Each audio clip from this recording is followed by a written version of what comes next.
안녕하십니까, 레피드입니다. 10월 10일 두산 에너빌리티 보도록 하겠습니다. 두산 에너빌리티 보겠습니다. 250원 하락해서 14,550원으로 마무리를 했었고요.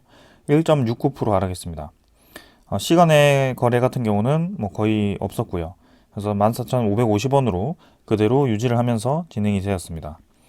자, 그래서 지금 증시의 흐름도 그렇고 주가의 흐름도 그렇고 계속해서 어떤 한 방향으로 좀 진행이 된다라고 보기보다는 위아래로 좀 흔들어가면서 진행이 되고 있다. 이렇게 좀 보시면 될 것 같고요. 일단 주가 자체는 아주 저점 위치에 위치를 하고 있습니다. 그래서 저가 자체는 지금 14,000 초반대, 그죠? 13,000 후반대까지 한번 찍고 올라온 상황인데 여기서 이제 급격하게 반등을 하지는 못하고 있는 상황입니다. 아무래도 주가, 그죠? 종목 하나만의 움직임보다는 이런 증시 전체의 흐름과 그런 글로벌 증시에 대한 흐름이 좀 더 지금 영향을 미치고 있다라고 보시면 될 것 같고요. 이 지수 자체가 상당히 이제 낮은 위치에 속하고 있기 때문에 증시에 대한 그런 반등, 그죠? 종목에 대한 반등이 아주 강하게 나오지는 못하고 있다. 거기에 대한 문제점은 지금 환율로서 지금 다가오고 있고요. 1,430원 지금 환율을 찍고 있는데 계속해서 이 환율이 안정화되지 않고 좀 올라가고 있는 그런 방향으로 진행이 되고 있습니다. 그래서 먼저 환율부터 좀 보게 된다면 한번 이제 환율이 아주 급격하게 떨어지면서 좀 안정화되는 모습을 보였었습니다. 그래서 1,400원 아래까지 떨어졌다가 지금 다시 한번 급격하게 좀 올라가면서 1,430원까지 올라간 상황입니다. 그래서 이 환율의 움직임에 대해서 이제 증시가 좀 긍정적인 방향이 보일 수도 있다라는 생각을 했는데 아직까지도 환율이 좀 강하게 유지가 되는 움직임을 보았을 때는 좀 더 시간이 필요하겠다라는 생각이 듭니다. 그래서 그동안에 이제 21선 자체도 깨지 않고 진행이 되었던 그런 환율이었는데요. 한번 21선을 강하게 깨고 지금 반등을 좀 했기 때문에 일단 흐름 자체는 좀 더 지켜보자라고 말씀을 드리겠습니다. 그래서 월봉상으로는 사실 고점 부근에서 음봉이 나왔거든요. 10월 달에 이제 음봉이 좀 등장을 했고 이전에 그 치솟던 그런 환율과 유사한 패턴으로 지금 고점 라인에 위치를 좀 하고 있습니다. 그래서 추가적으로 이제 환율이 좀 더 올라갈 수는 있겠습니다만 지금은 그 이후에 환율이 좀 지속이 되었을 때 떨어질 확률이 좀 더 높은 위치에 있다라고 계속 좀 설명을 드리고 있고요. 지금 이제 좀 더 넓은 차트로 환율을 설명을 드리자면 실시간으로 이제 1427원, 1428원으로 거래가 되고 있습니다. 그래서 1990년대, 그죠? 2000년대 초반 정도에 한번 환율이 1600원까지 치솟았던 그런 경험이 있었고요. 그다음에 2007년 그때도 2008년이죠. 네, 그때 1,500원 정도 그때 치솟았던 경험이 있습니다. 그리고 지금도 마찬가지 또 그렇게 움직이는 경험이 나오고 있고요. 근데 항상 그때마다 등장했던 것은 이제 환율이 엄청나게 급등을 했다가 급격하게 떨어지는 움직임이 나왔었기 때문에 지금도 마찬가지입니다. 그렇게 좀 진행될 가능성도 충분히 있다라고 보여집니다. 분명히 이제 금리 인상을 급격하게 진행함으로써 환율이 급격하게 올라갈 수밖에 없는 그런 상황이 만들어졌지만 그 환율을 급격하게 올리는 이유 자체가 이제 인플레이션을 잡기 위해서 진행을 했던 거기 때문에 그 인플레이션 지수가 잡히는지에 대해서 좀 초점을 두고 지켜보면 될 것 같습니다. 그래서 간밤에 그죠 연휴 동안 미국의 그런 고용 지표가 좀 좋게 생각보다 좋게 나오면서 아직까지도 뭔가 물가가 쉽게 떨어지지는 않았을 것이다라는 분석과 그 다음에 금리 인상을 여전히 강하게 진행할 수 있을 그런 여유가 있다라는 그런 평가 때문에 미국에 대한 그런 증시 흐름이 좀 좋지 않게 진행이 됐습니다. 그래서 나스닥도 한 3% 이상 떨어졌고요. 다우 증시도 좀 떨어졌습니다. 그래서 오늘 중국 증시도 좀 떨어졌던데 일단은 우리나라와 그다음에 일본 증시는 휴장이었고요. 그래서 내일부터 다시 새로운 시장이 열리는데 또 어떤 움직임을 보이는지 한번 지켜보면 좋을 것 같습니다. 자, 그래서 일정을 보면은 이제 우리나라도 10월 12일에 금융통화위원회를 정례회의를 하게 되고요. 여기서 금리 인상을 어떻게 진행을 할 것인지에 대해서 결정을 할 겁니다. 지금 이제 시장의 분석에 의하면 빅스텝이 아주 유력하고요. 사실은 이제 그 이상으로도 좀 금리 인상을 진행을 해야 된다라는 분석이 있지만 그런 부채에 대한 각종 부채에 대한 좀 부담감에 대한 여파를 우려해서 지금 최대한 한국은행은 좀 천천히 올리려고 하는 것 같습니다.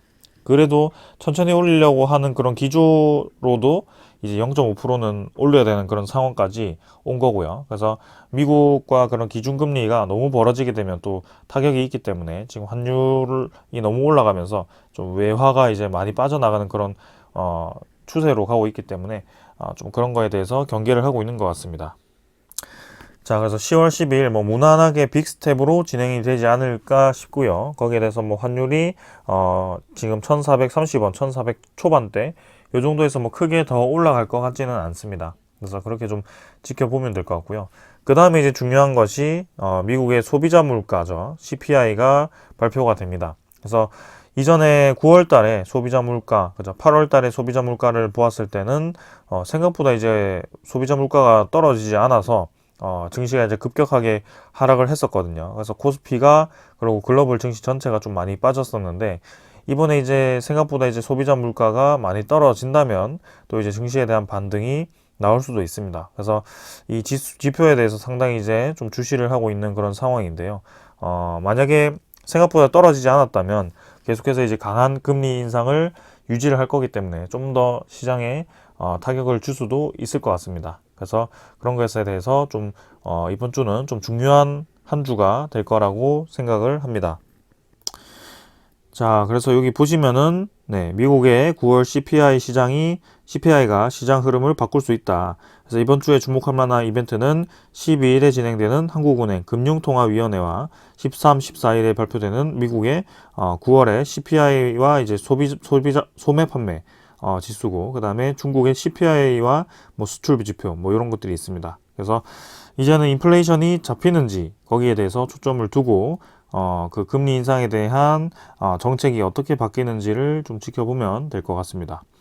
그래서 이미 이제 강경하게 움직이는 그런 흐름에 대해서 환율이 오를 대로 올라갔고요. 이전에 그런 전체적인 그림을 보았을 때 상당히 높은 위치에 위치를 하고 있기 때문에 좀 안정적인 방향으로 진행이 될 필요가 있다. 이렇게 좀 말씀을 드리겠습니다. 그다음에 지수 선물을 이제 뭐 주말에 좀 많이 내렸던 미국 증시가 이제 지금은 뭐 보합 유지를 하고 있고요.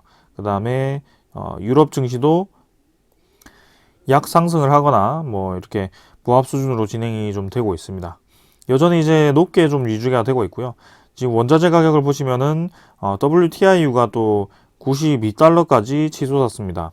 그래서 급격하게 이제 유가가 안정이 되던 그런 찰나에 다시 한번 이제 오펙 쪽이죠. 네, 그쪽에서 유가 감산을 또 결정을 하면서 기름을 감산을 하면서 또 이 가격이 또 치솟고 있습니다. 그래서 상당히 좀 시장이 좀 불안하게 좀 진행이 되고 있고요.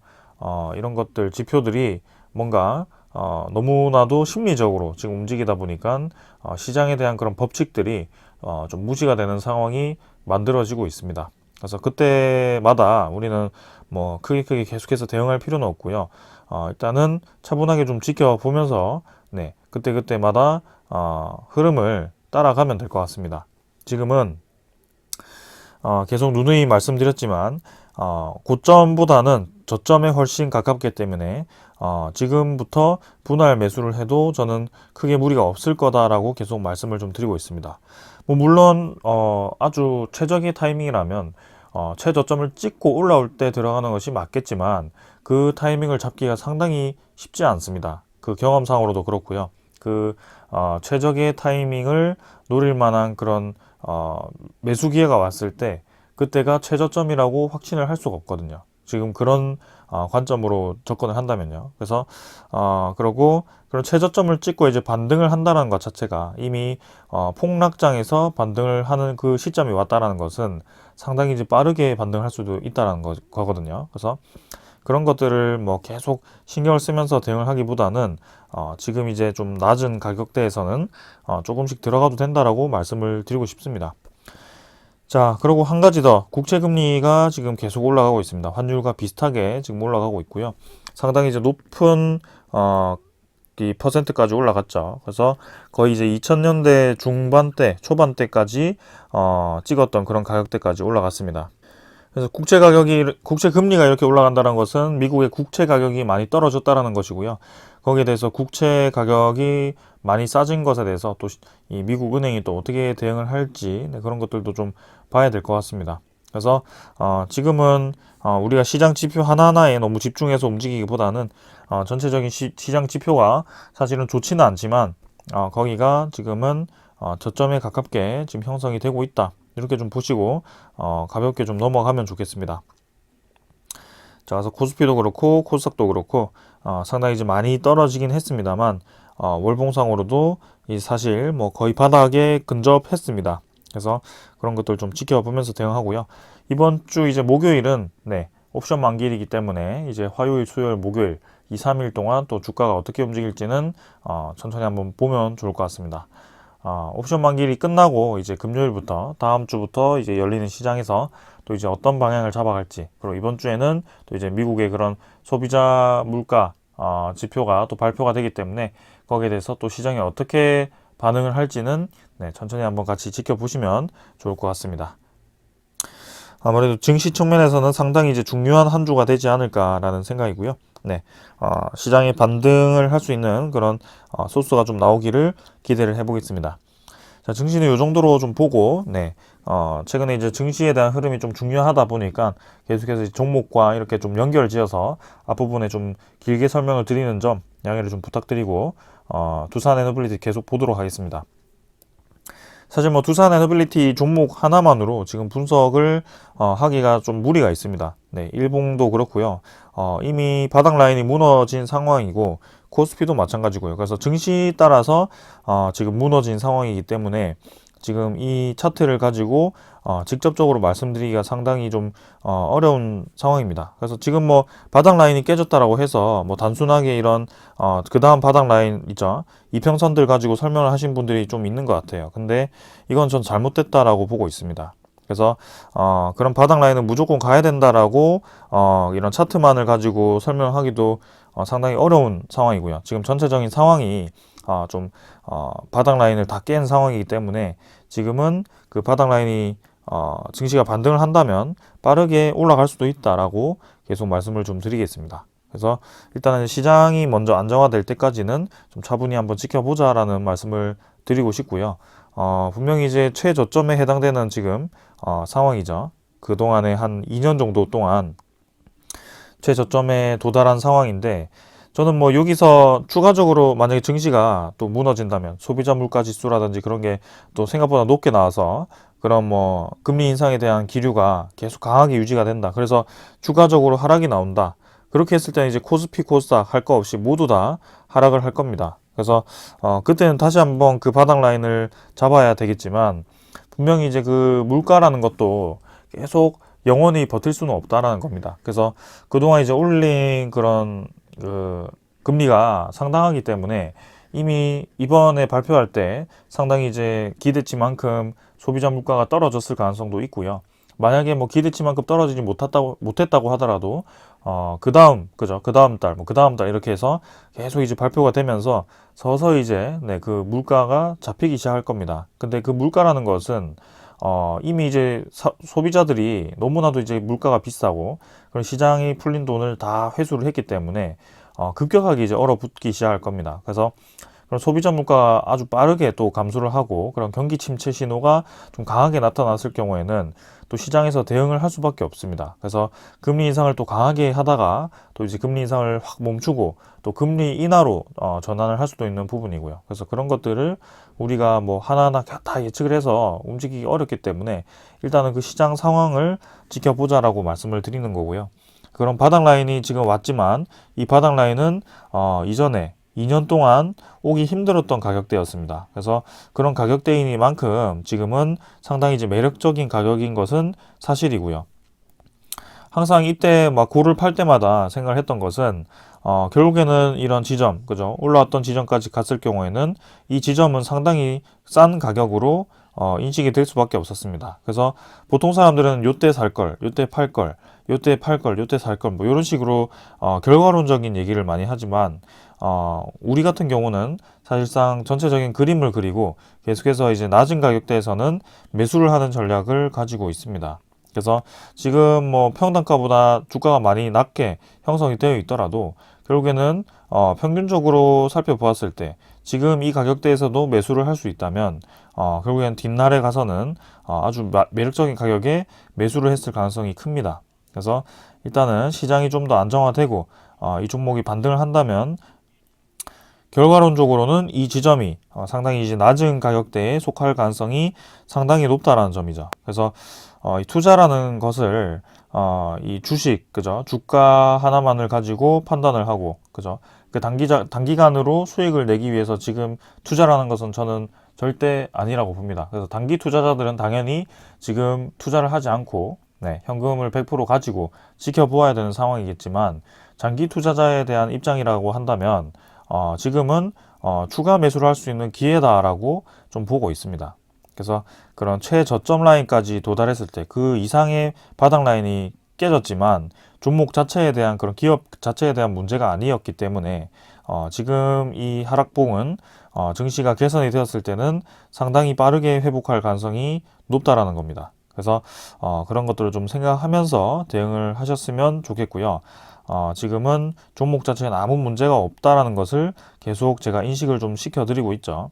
그래서 원전을 비롯해서 뭐 4대 성장 사업이라든지 아니면 그런 우리나라 원전 시장, 뭐 해상풍력 시장, 그 다음에 해외의 유럽의 그런 원전 시장, 해상풍력 시장 이런 것들을 보았을 때 계속해서 네, 시장은 괜찮아지고 있습니다. 그래서 그런 시장 상황들이 좋아지고 있기 때문에 우리가 뭐 거기에 대해서 의심할 필요는 없고요. 근데 단지 그냥 주가가 떨어지고 경기 침체라는 그런 신호 때문에 전체적인 글로벌 증시가 좀 불안하다.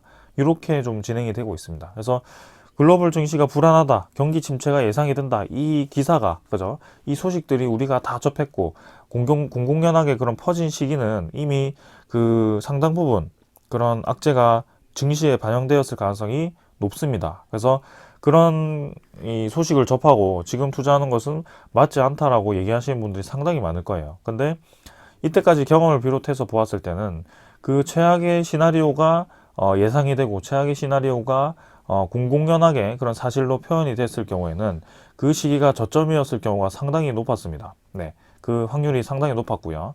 그 지점을 비롯해서 반등을 하기 시작했습니다. 그 코스피라는 지수가 항상 그래왔고요. 주식이라는 시스템이 그럴 수밖에 없습니다. 그래서 주식이라는 것이 지표가 0이 될 수도 없고요. 그런 돈 많은 투자자들에 의해서 움직이고 돈 많은 투자자들이 지금 뭐 주식이 내릴 것 같다라고 해서 그 지분을 0%가 될 때까지 팔 수가 없는 시스템입니다. 사실 그죠? 그래서 외국인에 대한 지분, 기관에 대한 지분이 상당히 많이 아직 들어와 있고요. 거기에 대해서 뭐 1%, 2%, 뭐 많게는 5% 이렇게 왔다 갔다 해서 주가가 좀 떨어졌더라도 결국에는 그 코어 물량은 그대로 유지가 되고 있는 겁니다. 그래서 우리도 이제 그런 전략을 따라서 가자라고 말씀을 드리는 거고요. 뭐 사실 이제 굳이 좀 리스크 대비를 하자고 했다면 이때 좀 분할 매도를 했어도 되었겠지만 사실 이제 거기에 대해서는 제가 좀 언급을 드리지 않았죠. 그래서 일단은 뭐 지금 이 고점 대비해서 상당히 뭐 8,000원, 9,000원 이렇게 좀 많이 떨어진 상황이지만 분명히 저는 다시 올라갈 수 있다라고 확신을 좀 하고 있고요. 거기에 대해서는 시장 상황을 좀 더 개선이 될 때까지 기다려보자라고 말씀을 드리겠습니다. 자, 그래서 기술적인 분석은 지금 의미가 없기 때문에 일절 진행하지 않고 넘어가도록 하겠습니다. 그 다음에 이제 기관 투자자, 외국인 투자자는 양매도를 진행했고요. 금융투자 보험, 그 다음에 뭐 연기금 투자자가 또 이제 많이 매도를 했습니다. 그래서 최근에 이제 연기금 투자자가 좀 많이 빠져나가는 모습이 나오고 있고요. 지금 한 12거래일, 14거래일 정도 연속 좀 이제 빠져나가고 있는 모습입니다. 그래서 그동안 이제 많이 들어오던 연기금 투자자가 좀 빠져나오고 있는데 이 연기금 투자자 때문에 지금 뭐 두산에너빌리티가 약세를 보이고 있다 이렇게 보기는 좀 어렵고요. 분명히 이제 매수 세력이 있다면 주가는 좋게 형성될 수밖에 없지만 지금은 그 매수 세력이 적극적으로 이 두산에너빌리티를 매수하는 세력이 없기 때문에 조금 약세를 띠고 있는 겁니다. 그건 이제 두산에너빌리티만의 문제가 아니고 전체적인 증시 문제이기 때문에 우리가 뭐 이 투자자 수급에 대해서 크게 막 왈가왈가할 필요는 없을 것 같고요. 그동안 이제 열심히 매도하던 투시는 또 이제 매수로 전환을 했고, 은행도 다시 뭐 매수를 하기 시작했고요. 이 외국인 투자자에 대한 움직임이 조금 왔다 갔다 하면서 좀 헷갈리긴 하지만 일단은 외국인 투자자 지분도 한 11%대로 계속 비슷하게 유지를 하고 있습니다. 그래서 우리가 지금 주목해야 될 점은 주가도 아니고 투자자 수급도 아니고 결국에는 지금 글로벌 증시의 방향이 이번 주를 기준으로 해서 턴어라운드를 할 것인지에 대해서 보면 될 것 같습니다. 그래서 거기에 대해서 좀 집중을 해서 저도 계속해서 분석을 드리도록 하겠습니다. 그 다음에 이제 공매도 잔고 한번 같이 보겠습니다. 지금 공매도 잔고가 고점을 한번 탁 찍고 좀 많이 감소를 했었는데 다시 좀 증가를 하는 모습이 나왔습니다. 10월 5일자로 해서 60만 주가 증가를 해서 1210만 주까지 지금 좀 증가를 했고요. 여기에 대해서 이제 추가적으로 계속 증가를 할 것인지에 대해서는 좀 더 시간이 지나고 봐야 될 것 같습니다. 일단 1 공매도 거래량은 뭐 10만 주, 20만 주, 30만 주 수준으로 계속 유지가 되고 있는 상황이고 뭐 크게 변화는 없었습니다. 그래서 일단 전체적인 흐름은 공매도 잔고가 많이 감소를 한 상황이기 때문에 여기에 대해서는 좀 더 시간을 두고 지켜보도록 하겠습니다. 자, 그 다음은 이제 두산 에너빌리티 대차 잔고도 한번 같이 보겠습니다. 자, 대차 잔고가 최근에 이제 공매도 잔고와 비슷하게 좀 같이 많이 감소를 했었고요. 지금 오늘 그죠? 10월 7일자로 대차 잔고가 280만 주가 상환이 되었고 체결은 47만 주 정도로 해서 200만 주 이상이 지금 대차 잔고는 또 상환이 되었습니다. 그래서 공매도 잔고는 조금 늘었었는데 다시 대차 잔고는 추가적으로 더 많이 감소를 하면서 2,790만 주로 대차 잔고가 감소를 했고요. 그동안 이제 고점을 찍고 3,400만 주까지 증가를 했다가 또 이렇게 2,700만 주까지 감소를 하였기 때문에 네, 뭐 대차 잔고는 감소를 한다면 저는 뭐 나쁘지 않다라고 보고 있습니다. 그래서 지금 대차 잔고에 대한 이런 그래프를 좀 살펴보았을 때 이전에 2,800만 주 아래 그죠? 저점이 여기였고 고점을 한번 찍고 지금 감소하기 시작하면서 아까 데이터까지 합친다면 네, 요 정도까지 지금 감소를 하였습니다. 그래서 대차 잔고도 이전에 대비해서 상당히 이제 많이 낮은 편에 속하는 것 같고요. 네, 그동안 대차 잔고가 한 3,500만 선, 그죠? 그 정도까지 이제 최고점을 찍고 움직였었기 때문에 뭐 일단 더 지켜보도록 하겠습니다. 그 다음에 뭐 외국인 투자자 수급, 그죠? 수급은 뭐 11%대로 유지를 하고 있고요. 기관 투자자 수급은 네, 잠깐 요때 주가가 좀 올라갔을 때 매수 순이익으로 갔다가 순매수로 갔다가 지금 또 순매도로 전환이 되었는데요. 아무래도 연기금 투자자에 대한 그런 매도 물량 때문에 또 매도로 접근이 된 것 같습니다. 자, 그래서 대차 잔고도 일단 감소하는 방향으로 가고 있고, 그 다음에 이제 두산 에너빌리티 외국인 보유를 보시면은 11.2%입니다. 그래서 외국인 추정 물량 대비해서 지금 좀 많이 감소가 되었죠. 130만 주 정도 매도가 나왔고요. 11.2% 정도로 외국인 보유율이 좀 감소를 했습니다. 뭐 최근에 외국인 투자자에 대한 지분은 뭐 계속해서 11%대 중반 초반대 뭐 이렇게 좀 유지를 하고 있는 상황이고요. 사실 블록딜이 일어나기 전에 11% 초반대였기 때문에 네, 지금도 블록딜 이후에 외국인 투자자 지분은 거의 뭐 유사하게 진행이 되고 있다라고 좀 보시면 될 것 같습니다. 그래서 뭐 JP모간, 뭐 모간서울 이렇게 해서 계속해서 매수 매도를 왔다 갔다 하면서 좀 두산 에너빌리티에 대한 주가에 좀 상당한 영향을 주고 있는 것 같은데요. 거기에 대한 뭐 이해관계가 이제는 좀 마무리가 되어 가지 않을까 싶습니다. 그래서 상당히 시간도 오래 흘렀고 거기에 대해서 이제 나오는 그런 물량도 좀 많이 줄어든 것 같습니다. 그래서 그 이해관계가 끝나고 이제 소식이 좀 들려왔을 때 네, 본격적으로 이제 반등이 좀 시작되었으면 하는 바람입니다. 자, 그럼 이제 뭐 시장 상황도 그렇고 이제 주가도 그렇고 결국에는 우리가 바라보고 있는 그 상황은 시장이 반등을 했을 때 이 기업이 반등을 할 수 있는가에 대해서 계속 의문을 가지고 거기에 대해서 지금 버티는 것이 맞냐에 대한 의문을 가지고 계실 겁니다. 자, 그렇다고 본다면 이제 하반기는 지금 이미 진행이 되고 있고 이제 10월, 11월, 12월에 나올 수 있는 그런 호재에 대해서 이 두산 에너빌리티가 반응을 할 수 있겠느냐 뭐 그런 거에 대해서 계속 의문을 가지시겠죠. 그래서 몇 가지 이제 말씀을 드렸던 것이 당장 이제 10월 달에 네, 폴란드 원전에 대해서 그 최종 입찰자까지 선정을 하는 것은 아니고 우선 협상자죠. 우선 협상자 대상자를 이제 결정을 하게 되고 거기에 대해서 구체적인 이 사업 그런 뼈대를 좀 발표를 하는 것이죠. 그래서 사실상 네, 그런 우선 협상자가 최종 입찰자로 갈 확률이 상당히 높기 때문에 우리가 주시를 하고 있는 것이고 폴란드 같은 경우는 우리나라가 이제 방산 쪽을 이미 수주를 크게 했었기 때문에 거기에 대해서 방산과 연계해서 좀 이제 협력을 진행한다면 우리나라 원전이 또 이제 수주를 할 수도 있다. 이런 기대를 좀 하고 있습니다. 그리고 지금 이제 언론 쪽에서 이제 나왔던 그런 기사들을 살펴보았을 때는 최근에 이제 미국이 좀 유리할 수 있다라는 그런 소식이 좀 들려오고 있고, 그럼 미국이라고 한다면 웨스팅하우스 쪽이죠. 그래서 웨스팅하우스가 수주를 한다고 하더라도 그 AP1000 모델이 이제 두산 에너빌리티가 이미 납품을 했던 경험이 있기 때문에 그 미국과 우리나라의 그런 원전 협력에 대해서 공언을 했었기 때문에 미국이 수주를 하더라도 그런 주기기, 원전 주기기 같은 경우는 두산 에너빌리티가 수주를 할 가능성이 있다라고 좀 보고 있습니다. 그렇다고 한다면 뭐 우리나라 원전 전체가 좀 수주를 했으면 원전 산업 전체가 좀 좋겠지만, 사실 두산 에너빌리티 입장에서는 주기기만 수주를 하더라도 상당히 이제 크게 수혜를 볼 수 있습니다. 주기기 하나가 이제 수천억에 달하기 때문에 그 원전 6기 뭐 다 이제 웨스팅하우스가 두산 에너빌리티를 다 준다면 상당히 이제 크게 수주를 할 수 있는 부분이고요. 뭐 아니면 EDF 뭐 한수원 아니면 웨스팅하우스 이렇게 해서 또 나눠서 또 수주를 할 수 있는 부분이고요. 그건 좀 더 우리가 지켜봐야 될 상황입니다. 당장 10월 달은 그렇고요. 그 다음에 11월 달에 이제 네옴시티에 대해서 그런 발주권들이 기다리고 있습니다. 그래서 그런 네옴시티와 직접적인 뭐 관련주라고 해서 최근에 이제 한미 글로벌이 상당히 크게 올라가는 부분이 있는데요.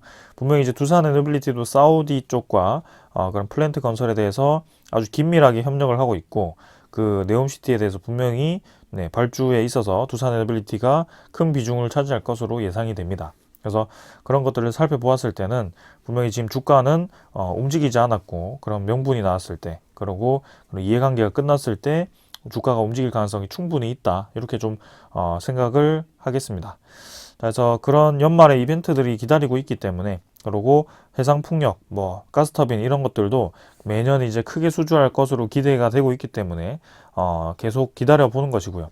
신규 수주권이 이전에 그런 수주권보다 지금 많이 예상이 되고 있는 상황입니다. 분명히 이제 환율이 급등해서 두산 에너빌리티 자체적으로 그런 채무금에 대해서 이자가 좀 늘어났다는 그런 부담감도 좀 있지만 반대작용도 분명히 있기 때문에, 그래서 두산 밥켓에 대한 실적이 급등을 했다라든지 그런 부분이 좀 있기 때문에 일단은 차분히 한번 지켜보자라고 말씀을 드리겠습니다.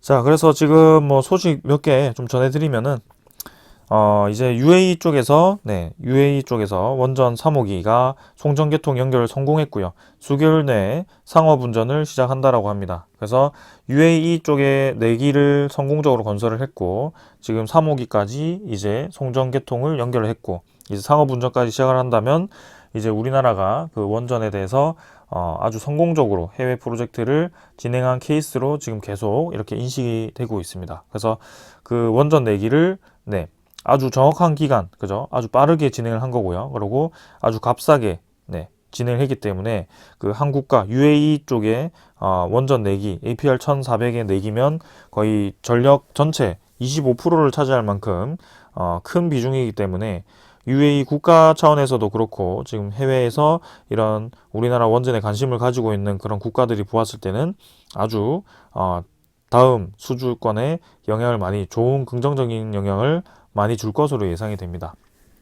자, 그래서 천천히 한번 우리 이런 좋은 소식 접하면서 일단 주가는 무시를 하고 한번 지켜보자라고 말씀드리고 싶고요.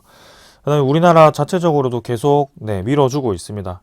다시 한번 기재 차관이 이제 원전 산업 지원 강화를 위해서 이 창원시를 방문을 해서 또 이렇게 직접 사찰을 하는 것 같고요. 내년에 이제 예산을 1,000억 원 정도 또 증액을 할 것이다라고 얘기를 했습니다. 그래서 원전에 대한 그런 금융 지원을 아낌없이 진행을 해주고 있는 상황이고요.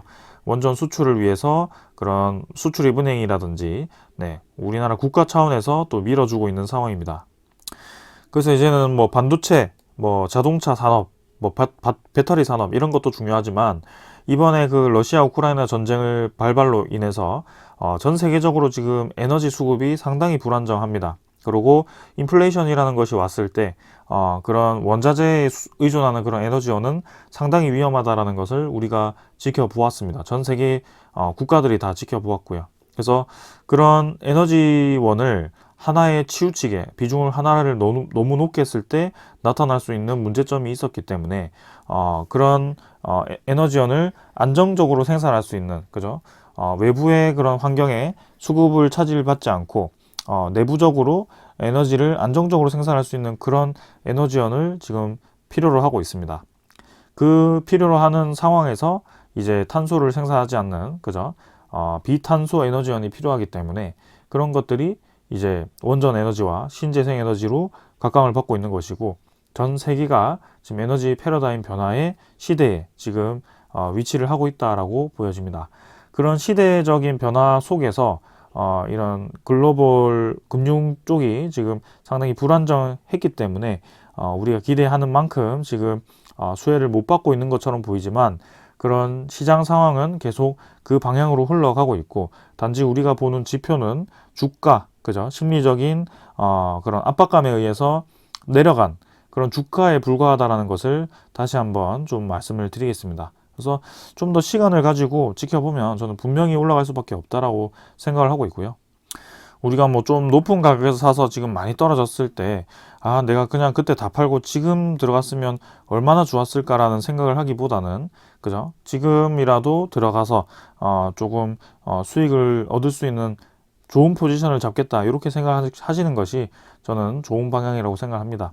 그 투자에 있어서 최저점을 찾고 최고점을 찾기는 신이 아니고서야 찾기가 쉽지가 않습니다. 그래서 그런 경험이 있기 때문에 이렇게 말씀을 드리는 것이고, 그런 코어 물량을 가지고 코어를 가지고 계속 이제 리밸런싱을 하면서 그렇게 투자를 하시는 것도 상당히 이제 심적으로도 부담이 없고, 그죠? 그런 증시에 대한 큰 흐름에 대해서 이해를 하고 갈 수 있다, 이렇게 좀 말씀을 드리겠습니다. 자, 그 다음은 뭐 이제 풍력 발전도 이제 경쟁 입찰제로 이제 날개를 탄다라고 하는데, 여기는 이제 공기업 쪽에 좀 비중이 컸던 그런 풍력 발전 공사인데, 그게 이제 민간 기업으로 이제 전환이 되면서 이제 그 대표적인 기업들, 뭐 두산 에너빌리티라든지 SK E&S라든지 뭐 유니슨이라든지 이런 기업들이 좀 언급이 되고 있습니다. 그래서 그런 기업들이 이제 민간 기업으로 풍력 발전 이 공사가 좀 돌려졌을 경우에 수혜를 받을 수 있다라고 평가가 되고 있고요. 특히 두산 에너빌리티는 지금 제주 한림 해상 풍력을 대표로 이제 그렇게 납품을 했고, 아직까지 소식은 없습니다만 저기 완도금일 해상풍력이죠. 거기도 크게 지금 입찰이 진행되고 있었는데 그 결과가 어떻게 진행되었는지 아직은 소식은 없습니다. 그래서 좀 더 지켜보도록 하고요. 자, 그래서 제가 계속 이렇게 뭐 비슷한 얘기가 나오는 것 같겠지만, 결국에는 이 시장에 대한 악화는 끝날 것이다. 그리고 시장은 반등할 수밖에 없는 날이 올 것이고, 거기에 대해서 이 두산 에너빌리티를 비롯해서 그런 기술력이 인증되는 그런 기업들은 빠르게 반등할 수 있다, 이렇게 말씀드리고 싶고요. 두산 에너빌리티 자체는 지금 세계가 바뀌어지는 그런 방향에 분명히 맞게 기술력을 가지고 있고, 그 박자가 지금 맞고 있다라는 겁니다. 그래서 분명히 그 원전 르네상스라든지 아니면 신재생 에너지에 대한 확대라든지 수소 에너지라든지 그런 것들이 이제 다 해당될 수 있기 때문에 주가가 확실히 올라갈 수 있다라고 저는 보고 있고요. 거기에 대해서 뭐 재무적으로 좀 불안정할 수도 있겠지만, 그 과정에서 뭐 블록들 얘기도 좀 나왔지만, 분명히 지금은 재무가 이전보다는 확실히 많이 좋아졌습니다. 그래서 앞으로도 이제 재무가 좀 더 개선이 돼야 되겠지만, 우리가 우려하는 그런 최악의 그런 소식들은 당분간은 나오진 않을 겁니다.